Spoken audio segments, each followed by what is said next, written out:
When life gets stressful, most people freeze. Leaders, they rise. They don't wait for things to change. They change their state, control what they can, make bold decisions, and serve something greater than themselves. That's the difference. That's leadership under pressure. When life hits hard, the first instinct most people have is to scramble for a strategy. What do I do? What's the next step? How do I fix this? But here's the truth. Strategy doesn't matter if you're in the wrong state. You can have the best plan in the world, but if you're overwhelmed, angry, exhausted, or scared, you won't execute. Or worse, you'll sabotage it. Leaders know that state comes first.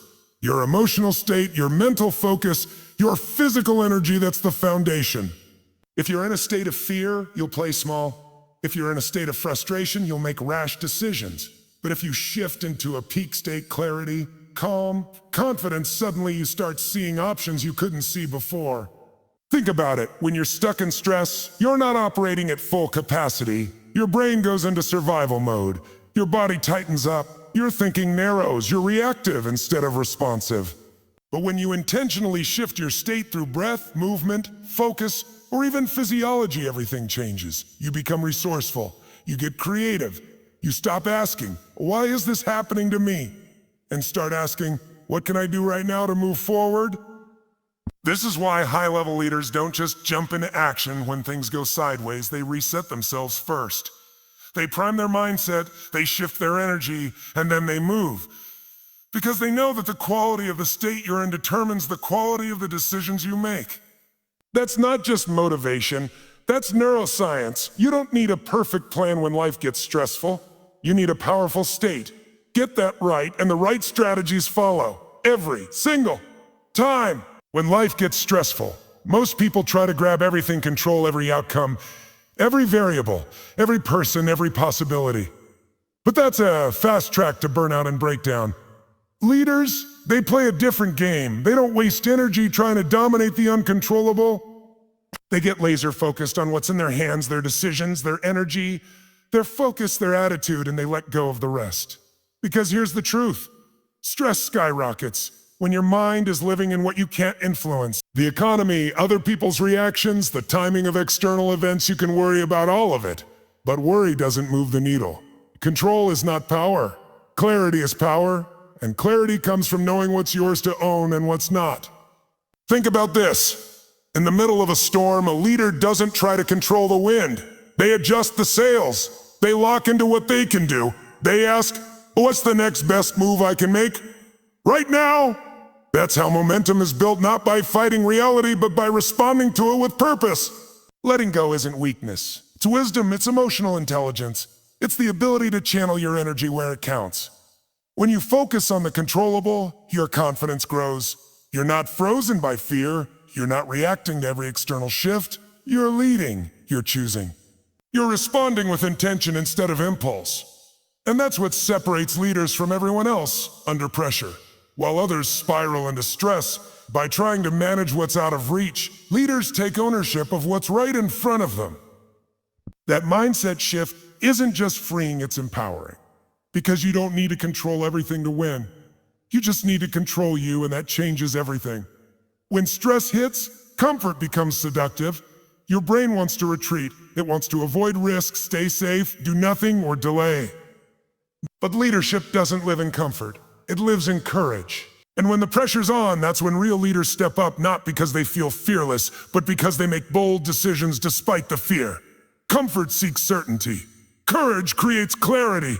The truth is, you will never have all the answers when things get messy.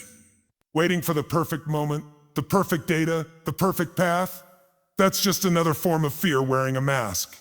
Leaders understand that not deciding is still a decision, and often it's the one that costs the most. Progress doesn't happen by playing it safe. It happens when you lean into the unknown and take action with intention, even when it's uncomfortable. Decisions are the pivot points of destiny. One bold decision made in a stressful moment can change your life, your team, your business. But you've got to make it from the right place. Not from anxiety, not from panic. From courage, from vision, from who you want to be, not just what you're trying to avoid. Ask yourself, am I deciding from fear or am I deciding from power?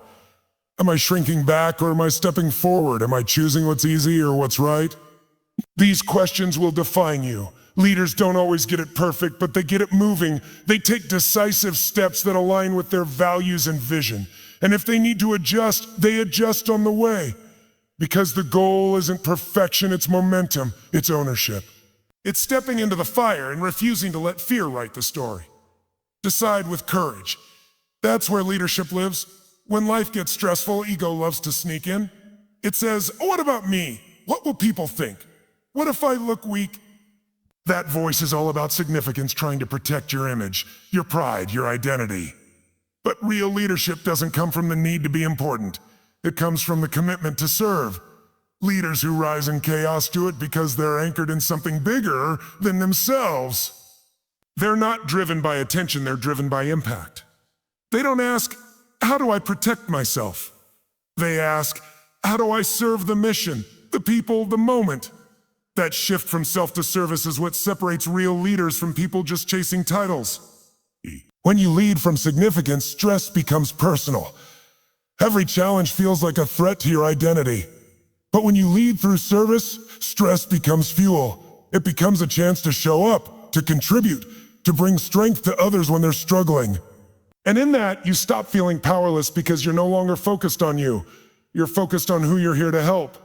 In the toughest moments, leaders don't look for applause, they look for purpose. They show up when it's inconvenient. They listen when others are overwhelmed. They ask, "What does my team need from me right now?" And they deliver it not because it's easy, but because it matters. This isn't about being selfless to a fault. It's about tapping into the deepest fuel source a human has, meaning. Because when your mission is bigger than your mood, when your purpose is bigger than your pressure, you find a whole new level of strength. You want to lead under stress? Then stop trying to be somebody. Start trying to serve somebody. That's where the power is. Absolutely, here's a compelling conclusion for your speech. Leaders do this when life gets stressful. Written in a powerful, Tony Robbins style voice that ties all four keynotes together and leaves your audience fired up and focused. So here's the truth.